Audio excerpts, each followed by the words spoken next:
Hello students, I am Avinash Vikram will let you know about the renewable and non-renewable resources. In our last lecture, we had discussed about the natural resources. Now, we need to understand the category of resources that is basically divided into two parts, renewable resources and non-renewable resources. So the renewable resources are those which can be renewed after using them. They are again can be reused. These are called renewable resources. There are so many examples in our environmental system that the resources are reusable or renewable, that we can understand with the example of forest. We can understand water, biological living resources can be considered as a renewable resources, like solar energy and wind energy are the better example of this renewable source of energy. Now, another categorization is a non-renewable resources. This form has having resources like iron ore, coal, mineral oils, which are taken from several thousand years, and once they are used in an unlimited way, they cannot be easily replaced. So because their replacement is not possible in easy manner, so these are termed as non-renewable resources, and their exploitation at a large scale will result in a faster depletion. Such resources are called non-renewable resources or exhaustible, which can be exhausted and cannot be reused again. Non-renewable resources also includes the fossil fuels such as oil, coals, etc., which we are extracting at present rate, will soon the total will be used up. The end products of a fossil fuels are in a form of heat, mechanical energy, chemical compounds which cannot be reconstituted as a resource.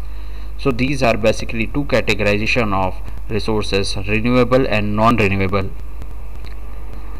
Apart from this, there are different types of natural resources, and we have here segregated into three categories. That land resources.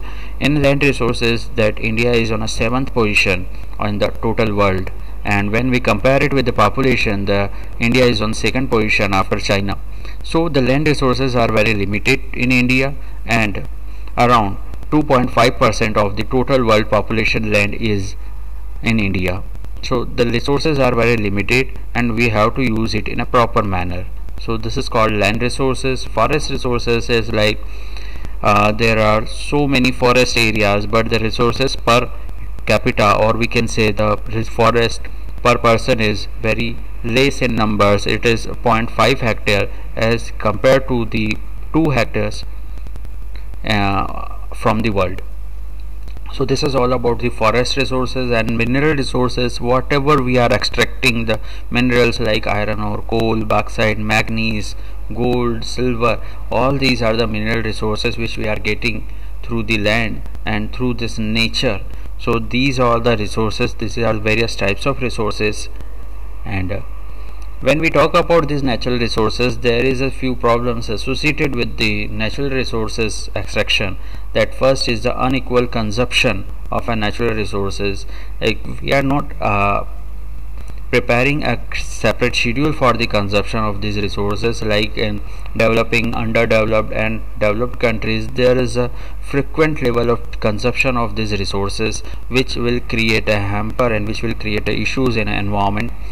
And the proper planning of land utilization should be there, because the land use is a very big issue with this scenario.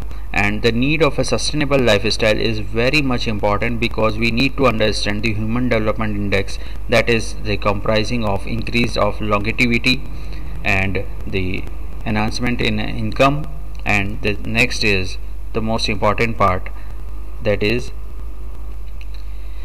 increase in a knowledge of human beings. So this is all about the human development index. So all these are the natural resources and their associated problems, and the renewable and non-renewable resources. So dear students, thank you very much.